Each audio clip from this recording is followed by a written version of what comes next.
I am confuse. ಇನ್ನೊಂದು 4 ತಪ್ಪಿದ್ರೆ ಬಾಯ್ ಬಿಟ್ಟಿರೋರು. ಶರತ್, ಚಿರು, ಈಗ ವಿಷಯ ಎಲ್ಲ ಬೇಕಪ್ಪ. ಮೊದಲಿಂದನೂ ಇವ್ರ ಮದುವೆಗೆ 108 ವಿಘ್ನಗಳು. ಈಗ ಮುಂದೆ ನಡೆಯೋ ಕಾರ್ಯಗಳ ಬಗ್ಗೆ ಯೋಚನೆ ಮಾಡೋಣ. ಸದ್ಯ ತಾಳಿ ನನ್ನ ಕೈ ಸೇರಾಯ್ತು. ಇನ್ನು ದುರ್ಗಾ ಯಾವ ಲೆಕ್ಕ? ಅವಳ ಮದುವೆ ನಡೆದರೆಷ್ಟು ಬಿಟ್ರೆಷ್ಟು. ದೇವಿ ಕೃಪೆಯಿಂದ ವ್ರತ ನಿರ್ವಿಘ್ನವಾಗಿ ನೆರವೇರಿದೆ. ಮರುಮಾಂಗಲ್ಯ ಒಂದಾಗ್ಬಿಟ್ರೆ ವ್ರತ ಸಂಪೂರ್ಣವಾದ ಹಾಗೆ. ಆದರೆ ಮರುಮಾಂಗಲ್ಯದ ಮುಹೂರ್ತ ಒಂದು ಚೂರು ಆಕಿ ಕಡೆ ಆಗೋ ಹಾಗಿಲ್ಲ. ದೀಪಾ, ದುರ್ಗಾ ಇಬ್ರು ಮರುಮಾಂಗಲ್ಯ ಧಾರಣೆಗೆ ಸಿದ್ಧರಾಗಿ ಬನ್ನಿಮ್ಮ. ನೀವು ಹೇಳಿದಾಗೆ ಆಗಲಿ. ಎಲ್ಲ ಸರಿಯಾದ ಸಮಯಕ್ಕೆ ನಡೆಯೋ ಹಾಗೆ ನಾನು ನೋಡ್ಕೋತೀನಿ. ಹೌದು ಚಿರು, ಇಬ್ಬಿಬ್ರು ಹೆಣ್ಮಕ್ಳು ರೆಡಿ ಆಗ್ಬೇಕಿರೋದ್ರಿಂದ ತುಂಬಾ ಟೈಮ್ ತಗೊಳುತ್ತೆ. ಇಬ್ರನ್ನ ರೆಡಿ ಮಾಡ್ಬೇಕಲ್ವಾ? ಇನ್ನೂ ತುಂಬಾ ಕೆಲಸ ಬೇರೆ ಬಾಕಿ ಇದೆ. ಬೇಗ ರೆಡಿ ಆಗ್ಬಿಡಿ. ಜೋಡಿ ವಿವಾಹ ಮಾಡೋ ಹಾಗಿಲ್ಲ.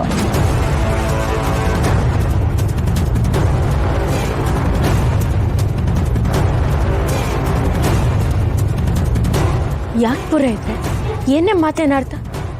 ಈಗ ಅಕಸ್ಮಾತ್ ಜೋಡಿ ವಿವಾಹ ಆದ್ರೆ ವ್ರತದ ಫಲ ದಕ್ಕೋದಿಲ್ಲ. ನೀವು ಮಾಡಿರೋ ವ್ರತಕ್ಕೆ ಪೂಜೆಗೆ ಯಾವ ಬೆಲೆನೂ ಉಳಿಯೋದಿಲ್ಲ.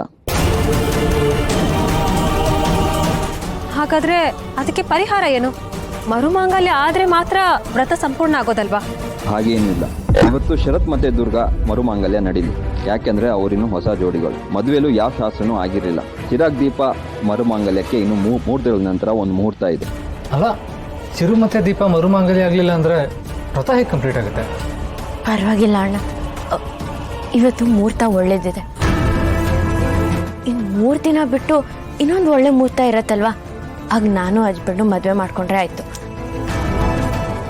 ಇಷ್ಟು ಕಷ್ಟಪಟ್ಟು ವ್ರತ ಮಾಡಿ ಅದ್ರ ಫಲ ಸಿಗಲ್ಲ ಅಂದ್ರೆ ಕಷ್ಟ ಆಗತ್ತೆ. ಇವತ್ತು ನೀವಿಬ್ರು ಮದುವೆ ಆಗಿ.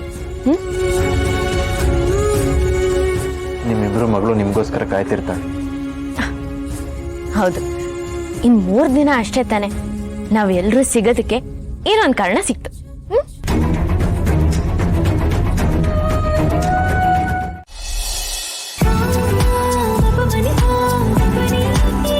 ದುರ್ಗಾ, ಎಷ್ಟು ಮುದ್ದ ಕಾಣಿಸ್ತಿದ್ಯಾ. ನೀ ನನ್ನ ಅಣ್ಣನ ಚೆನ್ನಾಗಿ ನೋಡ್ಕೋತೀಯ ಅಲ್ವಾ? ಪುಟ್ ಮೇಡಮ್ ಖುಷಿಯಾಗಿದ್ರೆ ಅಷ್ಟೇ ಸಾಕು.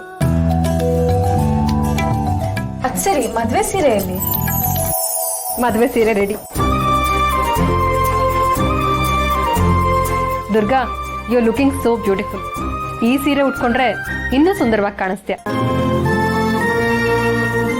ಇದನ್ನ ನಮ್ ಚಿರು ಅವನ್ ಕೈಯಾರೆ ಸ್ಪೆಷಲ್ ಆಗಿ ಡಿಸೈನ್ ಮಾಡಿರೋ sari. North Indian and south Indian bridal look ನ ಫ್ಯೂಷನ್ ಮಾಡಿ ಡಿಸೈನ್ ಮಾಡಿದ್ದಾನೆ.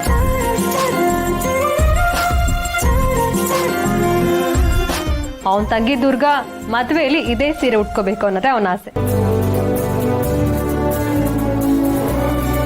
ನೋಡು, ಚೆನ್ನಾಗಿದೆ ಅಲ್ಲ?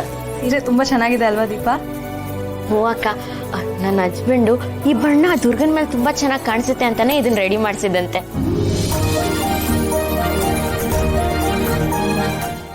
ದಾರೆ ಸೀರೆನೂ ರೆಡಿ ಇದೆ, ಕೊಟ್ಬಿಡ್ತೀನಿ. ಅರ್ಚನಾ, ಅಲ್ಲಿ ಮಂಟಪದ ಹತ್ರ ಏನಾದ್ರೂ ಕೆಲಸ ಇದ್ರೆ ಹೋಗಿ ನೋಡು. ಆಮೇಲೆ ಗಡಿಬಿಡಿ ಆಗ್ಬಾರ್ದಲ್ವಾ? ಹಾ ಸರಿ, ನಾನು ಈಗಲೇ ಹೋಗ್ತೀನಿ. ದುರ್ಗಾನ ನಾನು ರೆಡಿ ಮಾಡ್ತೀನಿ. ಪರವಾಗಿಲ್ಲ ಮೇಡಮ್, ನಾನು ಮಾಡ್ತೀನಿ. ಅವಳನ್ನ ರೆಡಿ ಮಾಡೋ ರೆಸ್ಪಾನ್ಸಿಬಿಲಿಟಿ ನಂದು ಅಂತ ಹೇಳ್ತಿದ್ದೀನಲ್ಲ. ಮೇಕಪ್ನ ಗಂಧ ಗಾಳಿನೇ ಗೊತ್ತಿಲ್ದಿರೋ ನೀನು ಇವಳನ್ನ ರೆಡಿ ಮಾಡಿದ್ರೆ ಆ ಕೆಲಸ ಹಾಳಾಗದು. ನಿನಗೇನಿದ್ರು ಪೂಜೆ ಪುನಸ್ಕಾರ ಮಾತ್ರ ಗೊತ್ತಿರುತ್ತೆ. ಆ ಕೆಲಸನಾದ್ರೂ ಕರೆಕ್ಟ್ ಆಗಿ ಮಾಡಿ ಹೋಗು. ಇವಳನ್ನ ನಾನು ರೆಡಿ ಮಾಡ್ತೀನಿ.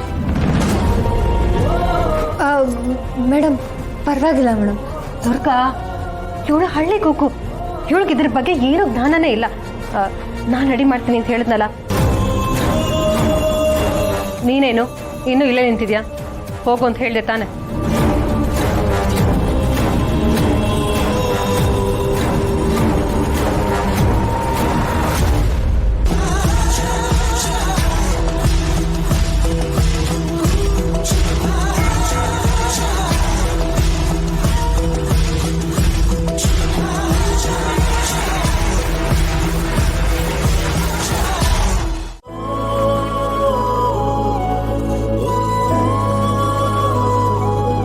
ಇವತ್ತು 3ನೇ ಸಲ ನನ್ನ ಹಸ್ಬೆಂಡು ನಂಗೆ ತಾಳಿ ಕಟ್ಟಿದ್ದಾರೆ.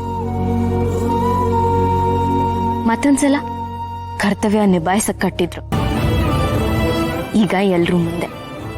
ಇಷ್ಟೆಲ್ಲ ಆಗಿದ್ದು ನಮ್ಮಿಬ್ರು ಗಂಡ ಹೆಂಡತಿ ಬಾಂಧವ್ಯನ ಇನ್ನೂ ಗಟ್ಟಿ ಮಾಡಕ್ಕ ಅಥವಾ ಬರೀ ವಿಧಿ ನಿರ್ಧಾರನ? ದುರ್ಗಾ ಅವರೇ, ತಂಗಿಯಾಗಿ ಅಣ್ಣನ ಆಶೀರ್ವಾದನೇ ತಗೊಳ್ಳಿಲ್ಲ. ಎಲ್ಲಿ ಬನ್ನಿ, ಕಾಲಕ್ಕೆ ಬಿದ್ದ ಆಶೀರ್ವಾದ ತಗೊಳ್ಳಿ.